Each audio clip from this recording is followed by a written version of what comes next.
Հարգելի քաղաքացիներ, իրավաբան գործընկերներ, տնտեսավարողներ եւ շահագրգիռ հանրություն։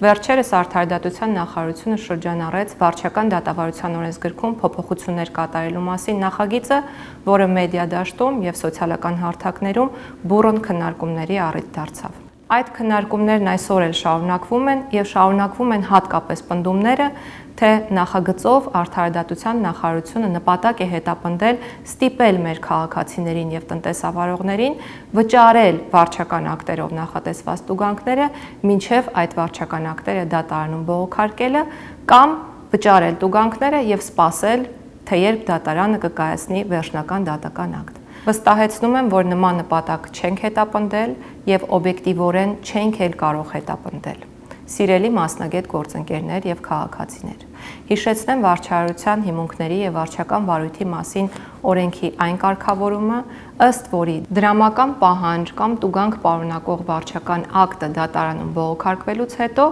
չի դառնում անբողոքարկելի եւ այդպիսինը դառնում է միայն վերջնական դատական ակտի կայացումից հետո։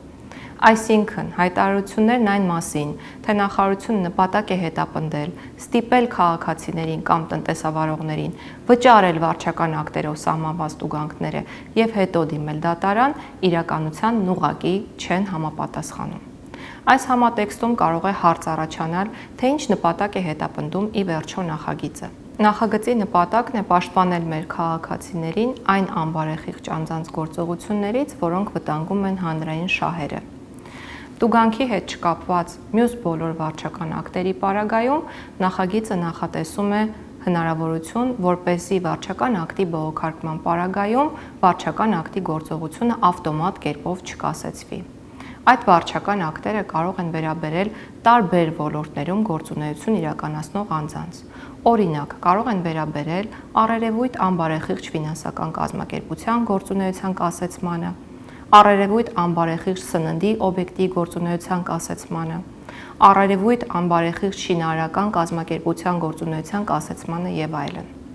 Ասվածն ամենևին չի նշանակում, որ այս բոլոր դեպքերում անձինք զրկված են լինելու վարչական ակտի գործողությունը կասեցնելու հնարավորությունից։ Դրա համար միայն անհրաժեշտ է լինելու, որպեսզի կողմը դատարանին ներկայացնի միջնորդություն վարչական ակտը կասեցնելու վերաբերյալ, դրանով դատարանին հնարավորություն տա քննարկել միջնորդությունը հաշվի առնելով դրա հիմքում ընկած բոլոր օբյեկտիվ հանգամանքները եւ կայացնել անաչառ որոշում։